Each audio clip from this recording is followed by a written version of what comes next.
morning, little citizens. It's so good to see you guys again. You know what we're starting with. We're starting with worship today, right? So I want you guys to stand up and get ready to sing. We've got a really good lesson today. Everyone stand up. We're going to sing 2 songs together and then we'll be back.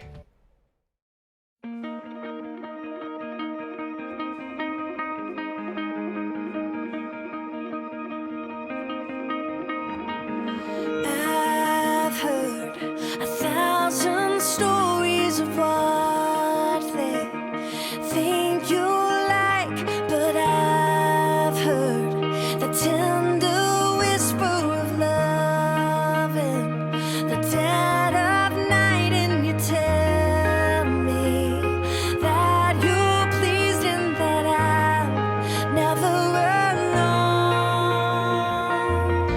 You're a good, good Father. It's who you are. It's who you are. It's who you are. And I'm loved by you. It's who I am. It's who I am. It's who I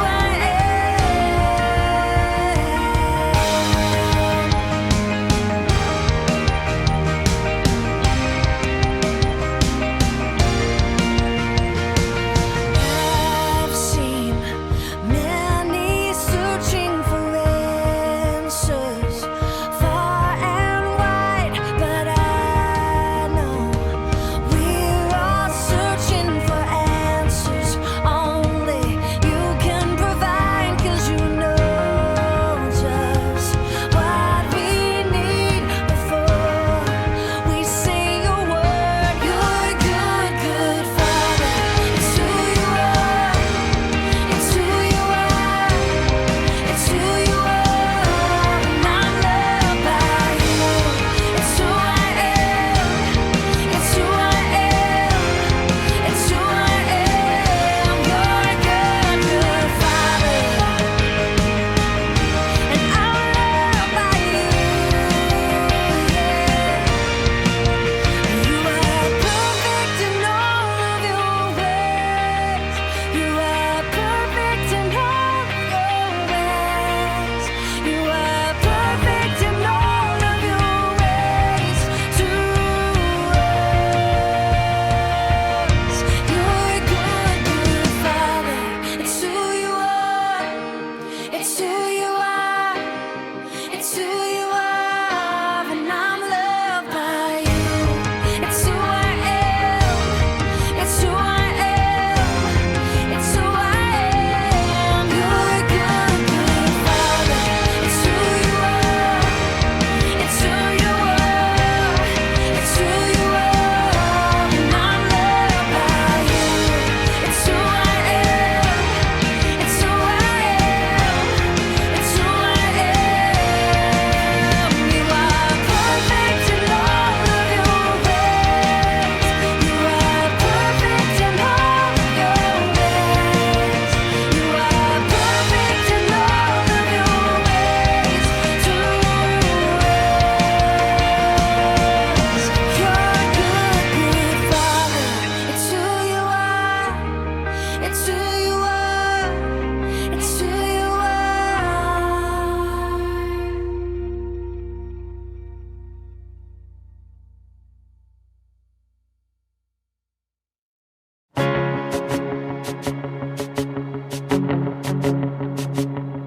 I raise a hallelujah in the presence of my enemies. I raise a hallelujah louder than the unbelief.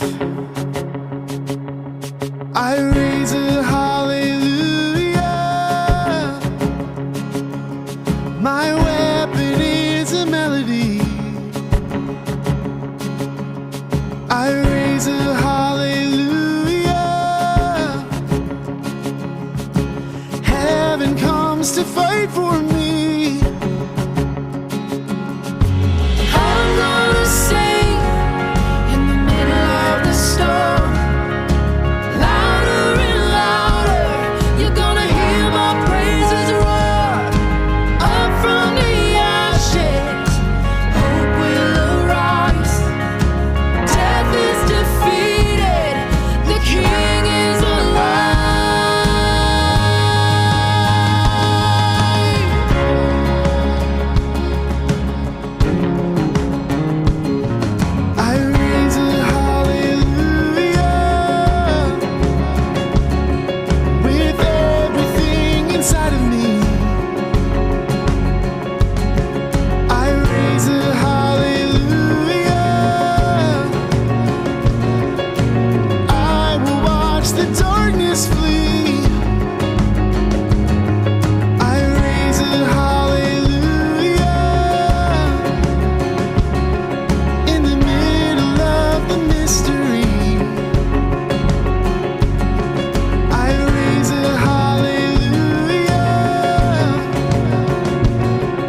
in the middle of the storm. Louder and louder, you're gonna hear my praises roar. Up from the ashes, hope will arise. Death is defeated, the King is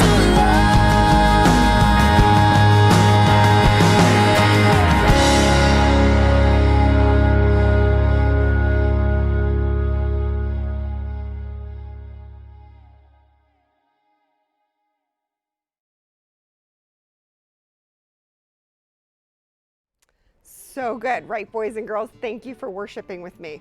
All right, how are you guys doing? Do you remember the fruits of the Spirit? It's Galatians 5, verse 22 and 23. I want you to say it with me. But the fruits of the Spirit are love, joy, peace, patience, kindness, goodness, faithfulness, gentleness, and self-control. And from these things, and against these things, there is no law. Boys and girls, we've talked about love, joy, and peace. You know what we're talking about today?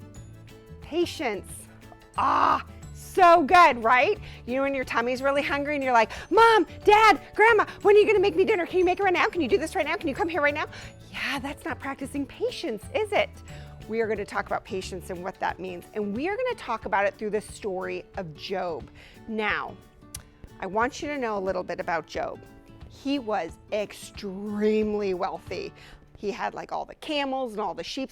I think he was like the wealthiest person of his time. He had many, many sons and daughters. He was just very blessed. But the thing with Job is he loved God. He knew it all came from God. He loved him with his whole heart. He was a good man. And because of all that, God blessed him. Boys and girls, I want you to watch this story and see what happened to Job. It starts off kind of sad, then it gets happy again in the end.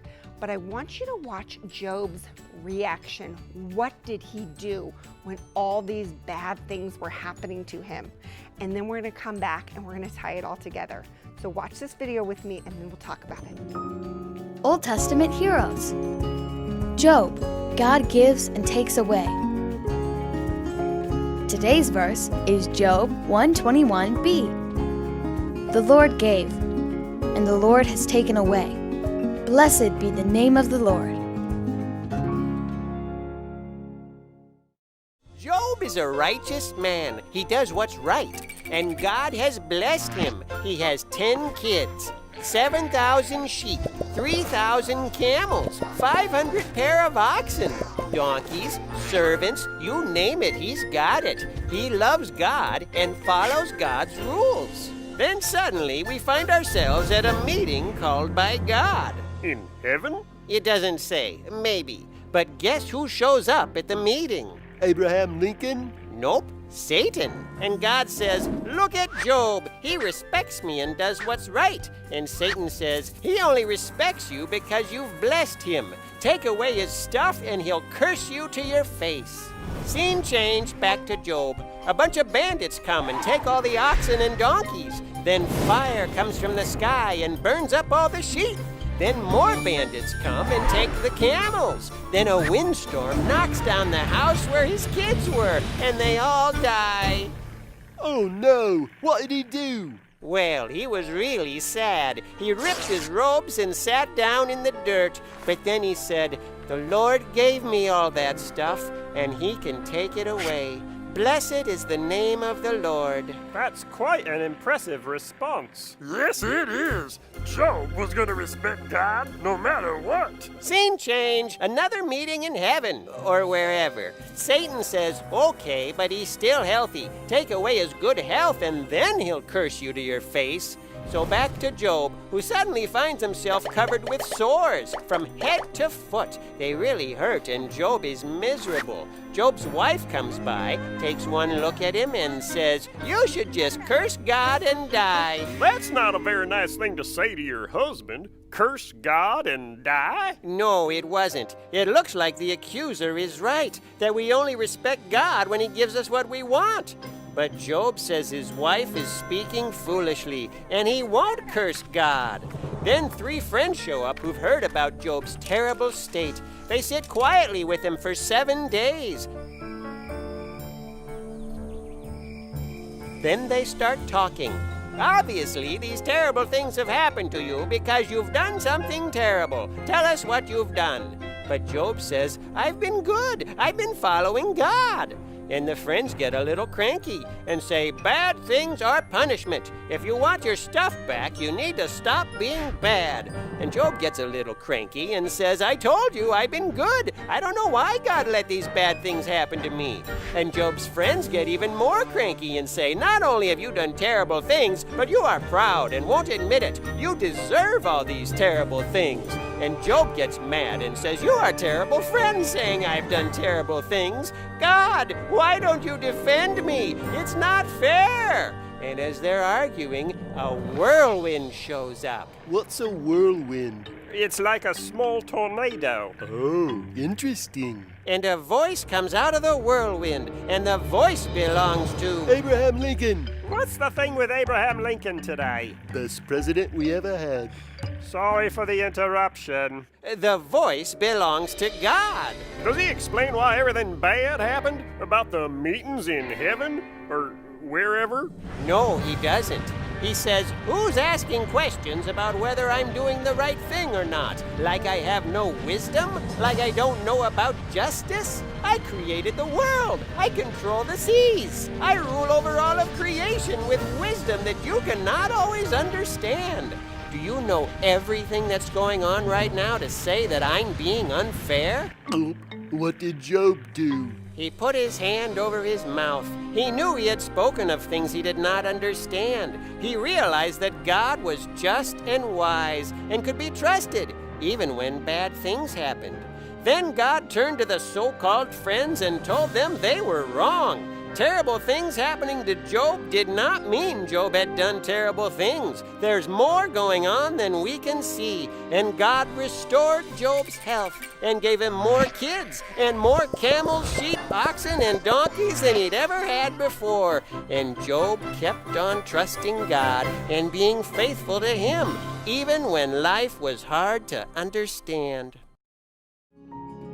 Let's review today's verse. Job 121b. The Lord gave, and the Lord has taken away. Blessed be the name of the Lord.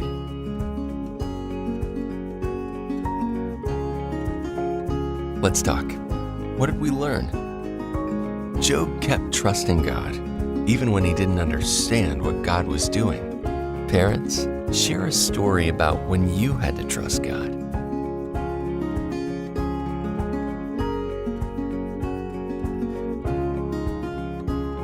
Let's pray together. Let's pray and ask God to help us believe that He is trustworthy and to trust Him always.